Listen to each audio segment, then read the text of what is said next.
पेशकश में मैं हूं आपके साथ मानू तेवतिया। अफगानी सोल्जर बोल रहा है, जी हां, पहली बार तालिबान से लड़ने वाला एक लड़ाका टीवी पर बता रहा है कि आखिर अफगानिस्तान में तालिबान की जीत कैसे हुई, क्यों आसानी से तालिबान ने कब्जा कर लिया।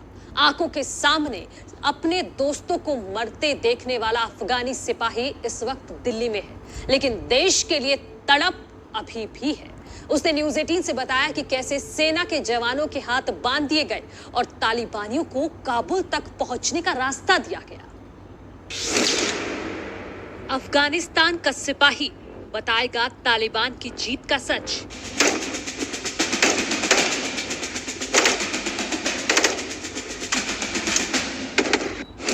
स्पेशल फोर्स का सोल्जर न्यूज़ 18 पर सुनाएगा अफगानिस्तान सेना की हार की कहानी।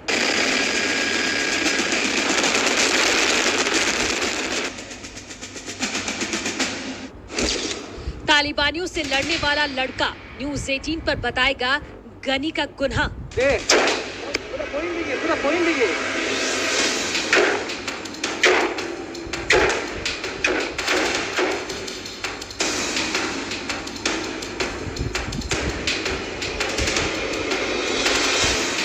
दिल्ली में न्यूज़ 18 को एक ऐसा अफगानिस्तानी सिपाही मिला जो कभी अपने देश के लिए जान देने के लिए मैदान में था, लेकिन अपनों की गद्दारी की वजह से काबुल छोड़कर हिंदुस्तान आ गया। वही सोल्जर बता रहा है तालिबान की जीत और अफगानिस्तान की हार का सच। आज हम पहुंचे एक ऐसे शख्स के यहाँ जो कि अफगानिस्तानी फोर्स में काम किया करते थे और अब हम उनके घर में चलेंगे और उन्हीं से बात करेंगे कि किस तरीके से अफगानिस्तान के जो हालात आज देखने के लिए मिल रहे हैं, कैसे ये सारी चीजें हुई और उनका क्या कहना है। उन्हीं की जुबानी हम उनकी कहानी सुनेंगे। नाम उमेद। उमेद जब अपने देश में थे तो सेना की वर्दी में अपने देश की रक्षा के लिए हमेशा तैयार रहते थे। आए दिन तालिबानी अफगानिस्तान के आम लोगों को मारते थे। उमेद के साथियों की भी हत्या कर देते थे, फिर भी ये अपने वतन को छोड़ने के लिए तैयार नहीं थे। मैं अफगानिस्तान आर्मी की 10 साल उधर काम किया और 9 महीना हो गया कि मैं हिंदुस्तान के आ गया हूँ। तालिबान से 10 साल तक लड़ने वाला सिपाही आखिरकार अपना देश क्यों छोड़ दिया? ऐसी क्या वजह आ गई कि सेना की वर्दी उतारकर दिल्ली की गलियों में घूमने की नौबत आ गई? जो कभी तालिबान से नहीं डरा, उसने देश क्यों छोड़ दिया? अफगानिस्तान उधर मुश्किलात बहुत है क्योंकि 9 महीना पहले तालिबान से अटैक शुरू हो गया और हमारा बहुत फ्रेंड और मर गया, शहीद हो गया। उसके खातिर मैं तालिबान के ब्लैक लिस्ट के आ गया हूँ। हमारा नेम और हमारा दोस्तों सब मर गया। उमेद के सामने लगातार उनके दोस्त मारे जा रहे थे। आज भी उमेद उनके वीडियो अपने साथ रखते हैं। उमेद का कहना है कि अमेरिकी सैनिक के साथ मिलकर तालिबान के साथ लड़ाई लड़ने में कोई परेशानी नहीं थी, लेकिन दिन पर दिन राष्ट्रपति अशरफ गनी की लापरवाही भारी पड़ रही थी। उमेद भी तालिबानियों की लिस्ट में आ गए थे। फिर भी उमेद का कहना है कि अगर सरकार साथ होती तो तालिबानी कब्जा नहीं कर पाते।